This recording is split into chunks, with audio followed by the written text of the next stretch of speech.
ये वाकया मेरे साथ 1 साल पहले पेश आया। मेरे स्कूल के फाइनल एग्जाम्स होने वाले थे और मेरी बहुत सी तैयारी अभी बाकी रहती थी। वैसे तो हमारे स्कूल की लाइब्रेरी 5 बजे तक बंद हो जाती थी, मगर एग्जाम्स करीब होने की वजह से स्कूल ने ये फैसिलिटी प्रोवाइड की हुई थी कि लाइब्रेरी रात 11 बजे तक ओपन रहती थी, ताकि स्टूडेंट्स अगर चाहें तो लाइब्रेरी में देर तक रुक के एग्जाम्स की प्रिपरेशन कर सकें। मेरा घर स्कूल से ज़्यादा दूर नहीं था, तो घर पे स्टडी करने की बजाय मैं भी यही प्रेफर करती थी कि सुकून से जाके लाइब्रेरी के खामोश माहौल में एग्जाम्स की तैयारी करूं। उस दिन 6 बजे मैं घर से वॉक करके एग्जाम्स की तैयारी करने लाइब्रेरी पहुंची। पढ़ाई करते करते मुझे अंदाज़ा ही नहीं हुआ कि कब रात के 10 बज गए। मैं इतना लेट लाइब्रेरी में कभी नहीं रुकी थी। ज़्यादा से ज़्यादा 8 बजे तक मैं वॉक करके घर चली जाया करती थी। 8 बजे तक भी कुछ स्टूडेंट्स तो लाइब्रेरी में होते थे, पर 10 बजे तो वहाँ बिल्कुल सन्नाटा था। मेरा बस कुछ 10-15 मिनट का काम और रहता था, तो मैंने सोचा बस ये जल्दी से ख़त्म कर लूँ और फिर घर की तरफ निकलूँगी। मैं पूरी तरह से अपने काम में गुम थी कि अचानक मुझे लाइब्रेरी के बाहर किसी के अजीब तरह से चलने की आवाज़ें सुनाई दी।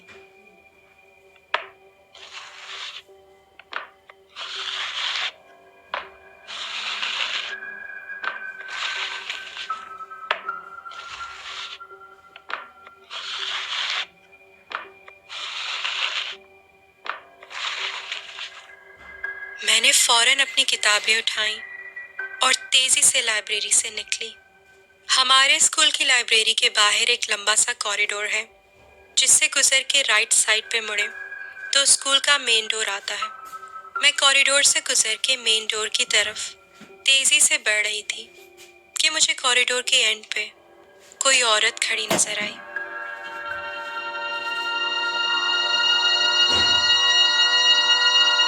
वो जो कोई भी थी, पर मैं जैसे जैसे उसकी तरफ बढ़ रही थी, मुझे एक अजीब सी डिस्कम्फर्ट महसूस हो रही थी। इस हद तक कि मैंने घबराहट में आवाज देके पूछा, कौन है वहां?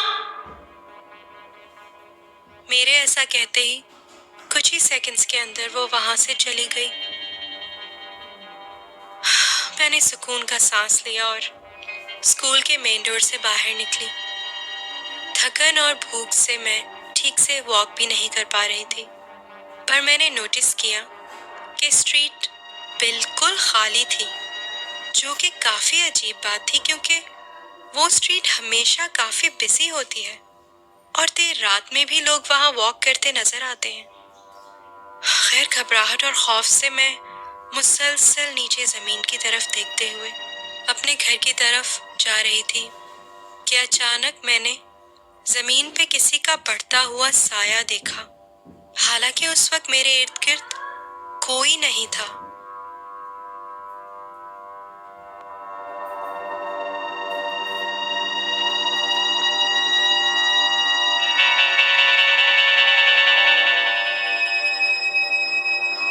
जब मैंने सर उठा के सामने देखा तो मेरे आगे एक औरत चल रही थी।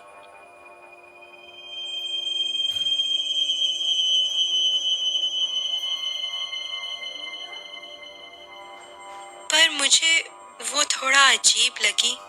ऐसा लग रहा था कि वो माजूर है और बहुत ही मुश्किल से लंगड़ा लंगड़ा के चल रही है, और वो इतना आहिस्ता चल रही थी कि थोड़ी ही देर में मैं उसके करीब पहुंच गई। इतना करीब कि मैं उसे अपने सामने बिल्कुल साफ देख सकती थी। उसने मैले से कपड़े पहने हुए थे और ऐसा लग रहा था कि उसके हाथ और पांव मुड़े हुए हैं, और तो और उसके बाल भी बुरी तरह बिखरे हुए थे। मुझे वो सब इतना अजीब लगा कि मेरे कदम वहीं रुक गए। मेरी गट फीलिंग बार बार मुझे यही कह रही थी कि मुझे इस औरत के और करीब नहीं जाना चाहिए और ना ही मुझ में उसे क्रॉस करके आगे बढ़ने की हिम्मत थी।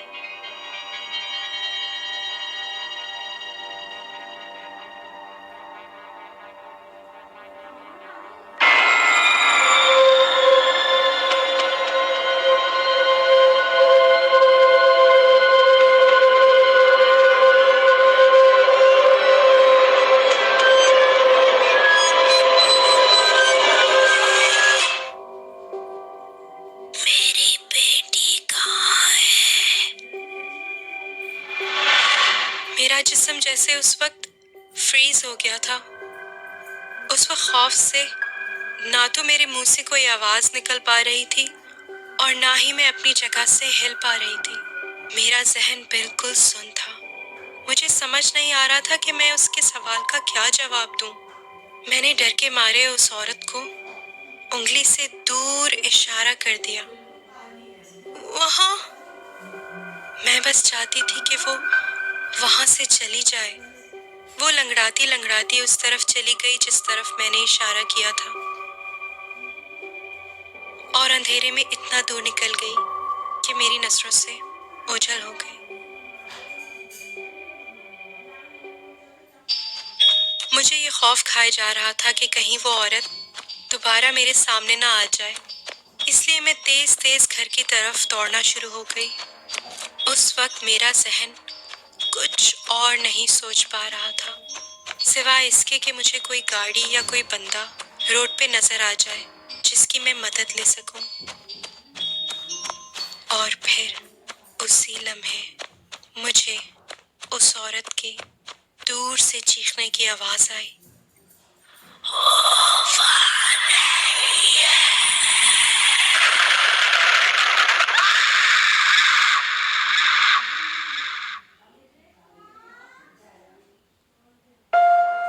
उसके बाद मुझे कुछ भी याद नहीं। जब मैं होश में आई तो मुझे पता चला कि मेरे नेबर को मैं रोड पे बेहोश हालत में मिली और उन्होंने मुझे घर पहुंचाया। मुझे हमारे नेबर से पता चला 1998 में आगथा नामी एक 32 साल औरत अपनी बेटी के साथ एक अपार्टमेंट बिल्डिंग में रहती थी। वो अपनी बेटी से बहुत मोहब्बत करती थी और उसकी बेटी की उम्र 9 साल थी। वो ईडन हिल स्कूल में ही पढ़ती थी। एक दिन स्कूल में खेलते खेलते अचानक एक हादसे में उसकी बेटी की मौत हो गई। आगथा अपनी बेटी की मौत का सदमा बिल्कुल भी बर्दाश्त नहीं कर पाई और इसी सदमे में वो इस दुनिया से चली गई।